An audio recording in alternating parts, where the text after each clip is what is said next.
Okei, nüüd ma panin käima. Meil on vait või? No, olge jah. Artur, ole vait. Deborah Hay. Kui väga Deborah Hay sinu endaga haagib või milline on teie veregruppide ühildumine või vaimne sugulas, et kas sa leidsid, kas see oli nagu võõrade territooriumile minek või sa leidsid mingit sugulashinge eest? Ma ütleks, et nii ja naa. Ma esimest korda puutusin kokku Deborah Hay praktikaga Joe Morani kaudu ja sest tema kasutas seda meie peal. Ja ma sain aru, et mingis mõttes ma olin nagu kuskil samas suunas juba liikunud, aga siis ma nägin, et oi, on juba üks koreograaf, kes on väga sügavalt selle teemaga tegelenud. Ehk siis verbaalse partituuri kasutamine kui tantsu ja koreograafia alge. Et ühesõnaga, et aeg-ajalt mingites asjades mina vaatan, et täiesti konkreetselt nagu saadabki ennast tekstiga ka mingis paaris kohas, tõesti ta jutustabki enam-vähem seda, aga samas see ei ole illustreeriv ikkagi. Et mida see verbaalne partituur tähendab? Kas see on lihtsalt nagu ütleme luule ja teksti ühildumine selle liikumisega või on see ikkagi, on see nii, mina mitte tantsijana vaatan selle kõrvalt ja ma ei tea, kuidas see kokku sulab, et kas see on ikkagi väga konkreetne võti või lähtepunkt liikumiseks? Ta kindlasti on. Ta eeldab seda, et Deborah Hay ütleb, et keha on juba instrument, mis on valmis liikumiseks ja täpselt samamoodi nagu on klaver, mis on ette valmistatud, et sa pead lihtsalt teda nii-öelda oskama mängida ja seda liikumist esile kutsuda. Ja need partituurid on tihtipeale päris poeetilised. Nad võivad olla umbes sellised, et mis siis, et kui see, kus ma praegu olen, on see, kus ma pean olema. Ja ehk siis tema idee on selles, et sa võtad mingi küsimuse või lause, mõtte, ka kujundi või paiga ja sa lased sellel justkui oma neurosüsteemist läbi käia. Ta räägib sellest, et sul on terve keha koosneb nendest rakkudest ja need kõikidel on oma mingi teadvus ja oma info ja siis sa annadki neile nagu mingi info ja siis sellest tuleb välja nagu see liikumine, kuidas sa suhestud selle küsimusega või pildiga. Kui sa nagu tema maailma sisse läksid, kui palju selles on Joannat, et mina vaatan, minust on päris palju või on kuidagi sinulikku tuttavat olekut, aga kui palju sa ise tunned, et on sind kohal, et see on ikkagi nagu täiesti sinu tükk või? No ma arvan, et mingid asjad nagu, et ma olen isegi vaadanud, et mingid partituurid, millega ma olen töötanud, on väga sarnased selle, mis ta on kirja pannud, sest see konkreetne tükk, ma olen ise need partituurid kirja pannud endale. Samas ma ei tea, sest ma ei ole nagu kellegi teise peal niimoodi otseselt lavastanud, aga mul on küll see, et ma pean nagu väga palju astuma eemale oma mingitest esteetilistest eelistustest või mida ma võib-olla teadlikult valiks, et ma paneks selle sinna lavale, vaid pigem ma proovin olla väga ausalt dialoogis siis sellega, mis ma olen kirja pannud ja mitte mõelda selle peale, kuidas ta välja näeb või kuidas publik seda loeb. Ja, et võib-olla kui ma teeksin nagu täiesti oma mätta otsast lavastus, siis ma oleks natukene valivam või see tsensuur oleks teistsugune. Praegu mul on nagu, olen võtnud selle otsuse, et okei, on Deborah Hay ja on see partituur ja ma proovin aus olla ikkagi selle praktika suhtes, nagu milles tema töötab. Osa sellest praktikast on see, et sa kordad ja kordad, et see ongi nagu ka füüsiline praktika, et sa käid kogu aeg, põhimõtteliselt iga päev käid selle partituuri või selle liikumise läbi. Et kas see on nagu mingi meditatsioon, kas see on rohkem meditatsioon või rohkem trenn? Ma ei ütleks, et kumbki neist on niisugune töö tegelikult ja etendamine iga kord ja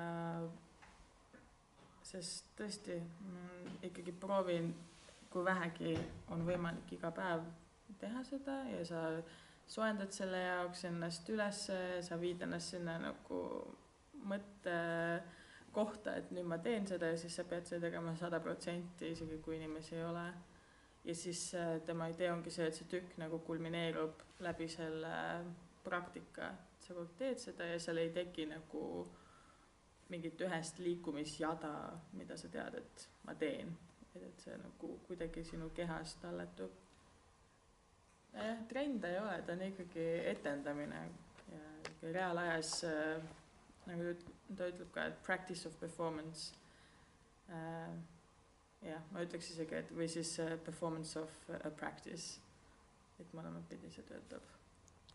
Mina olen kirja pannud peamiselt luuletusi, lugusid ja artikleid, mõtisklusi, aga kuidas on tantsu kirja panna?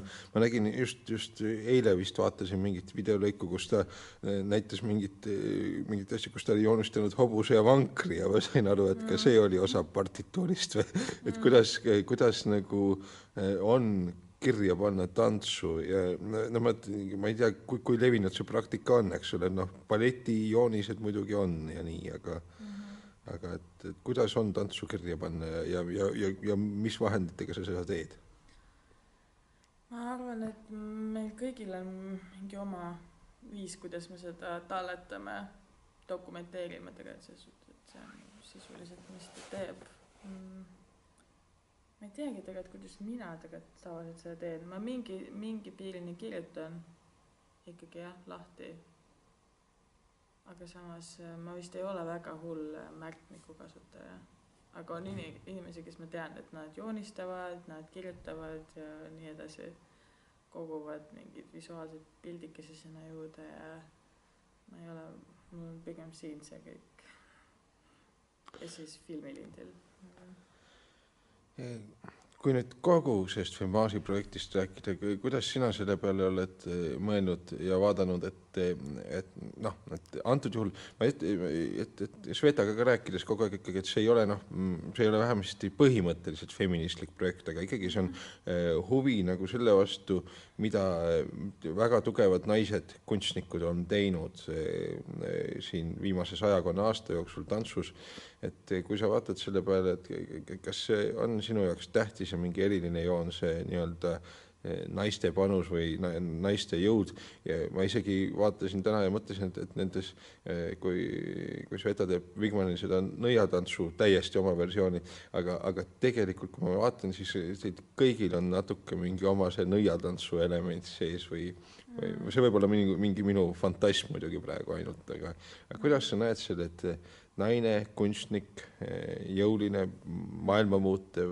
revolutsionäär mingis mõttes, et kui sa seda kogu Fembaasi asja nüüd mõtled ja sellega kaasas oled olnud, et mis on see sinu vaatepunkt, et kas see naiseks olemine ja naiseks kunstnikuks olemine on kuidagi mingi eriline asi või mingi hetkeni ju tõesti oli naisel palju raskem teha kunstnikuna ja vabakunstnikuna midagi võrreldes mehega.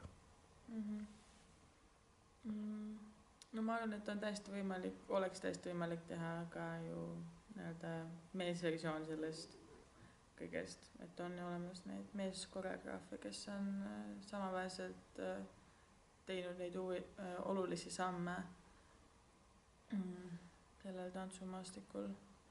Kuid samas mulle tundub ikkagi, et naised 20 sajand, nad kandsid mingit teist hoovust. Ma mõtlen just Isadora Duncani peale, kes oli esimene, kes nagu vabastas mingist kammitsatest selle tantsu, siis ma ei tea, mis oleks siis saanud, kui tema ei oleks seda teinud ja mis siis oleks olnud tantsukulg. Et raske on nagu välistada need inimesi sellest stsenaariumist. Hetkel mulle tundub, et nad on olnud mingid märgilised inimesed, kes on toonud mingi nihke ja mingi arengu mingis suunas. Ma ei tea, ma arvan, et on lihtsalt tore, et kui me austame neid ja teadvustame seda ja samamoodi teadvustame ka neid naiskunstnikke, kes on Eestis tantsukunstnikke. Et ma ei ole kes praegu teevad, jah. Ja, ma ei ole niivõrd kursis, kuidas on või mõelnud selle peale, et kuidas on Eestis nii-öelda soolise võrdõiguslikkusega kunstimaastikul, aga kujutas kunstis nii palju, kui ma tean, kas Gorilla Girlsi kaudu on see nagu probleem, et kui palju muuseumites on nagu mehi ja kui palju on naisi ja nii edasi. Et see on jälle see huvitav küsimus ja Inglismaal oli ka see probleem väga tugevalt õhus. Saalivalvurid on kõik tädid. jah, et ma ei tahaks nagu öelda, et kindlasti ei ole see nagu küsimus, et üks on olulisem kui teine, lihtsalt see on minu meelest tähelepanu toomine ja nagu ma ütlengi, täpselt sama võiks teha asja nagu meestele nagu kummarduse.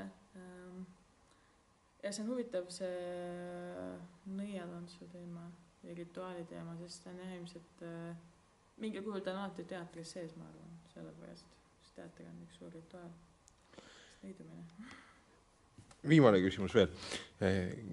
See on nagu, mida sa mõtled, minu arust on muidugi see ongi üks põhiline see väljendusvahendi relv, ja see on vist nüüd 3. soolo, mida ma näen sind tegemas või niiviisi, et üks oli see ülikoolis kunagi see väike asi siseks oli debütant ja nüüd on siis praegu sa tegeled Eiga, et kas nii-öelda soolotants või monotükk on sinu žanr või on see lihtsalt sattunud nii või on see paratamatu, et tantsukunstnikud väga palju soolosid teevad, sest et ütleme ausalt, sellega on ka festivalile kergem minna ja seda on mingis mõttes odavam näidata, teha. Et mis see soolo tähendab sinu jaoks? Ma arvan, et ma olen teinud väga palju teises mastis tööd ka, lihtsalt need ei olegi olnud võib-olla Eestis nii-öelda nähtavad, sest ma olen teinud ka ikkagi toetaja, grupitükke aga Eestis avalikule näitamisel on olnud kõik soolotööd, mis on huvitav, mis on lihtsalt juhtunud pigem niimoodi. Ma arvan, et see, et olla nagu sooloartist, et see jääb alati osaks minust ja see on täpselt see nagu Frida Kahlo ütles, et nagu see subject, mida sa, ainestik, mida sa kõige paremini tead ja tunned, kus sul on kõige lihtsam ja kõige parem connection nagu teha tööd või luua midagi. Samas nõuab eraldi julgust ja ikkagi natuke metsikust ja vabadust, üksinda lavale minna, kunstnikuna sa seisad silma vastu publikuga, sul ei ole filtreid seal vahel, sa oledki nagu alasti selles mõttes, et otse nii-öelda mängid avatud kaartidega, oled haavatav. Jaa, kindlasti. Ja siin on ka see, et see suurem oht on sattuda sinna punkti, kus publik võib arvata, et see on jälle üks soolo ja tegeletakse ainult iseendaga justkui, aga tegelikult see ei ole kunagi minu meelest nii, et see on alati mingi laiem peegeldus sellest, et mis nagu ümber toimub. Ja see on, minu meelest soololavastused on ka väga hea viis, kuidas ennast etendajana jälle esitada endale väljakutset ja areneda etendajana ja oma käekirjaga, lavaolekuga. Ja see on jällegi viis, kuidas, kui sa teed kellegi teise peal või kellegi teisega koos, kuidas sul on lihtsam olla dialoogis, loomuprotsessis. Sest sa ei ole see, kes seisab kaugel kuidagi.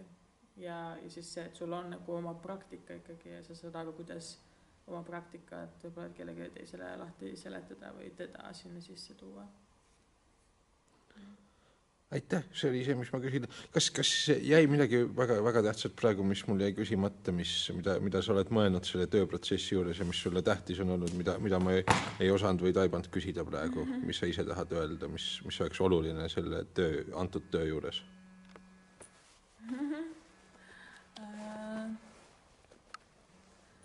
Ma arvan, et vist midagi hullut ei ole. Hetkel on see endal on hästi huvitav punkt, kus ikka võitled selle mingi trendikuse teemaga ja see on asi, mis on minu jaoks on viimased 2 aastat väga tugevalt õhus, et mis on nagu kuidagi lihtsasti laval aktsepteeritav ja loetav ja mis ei ole.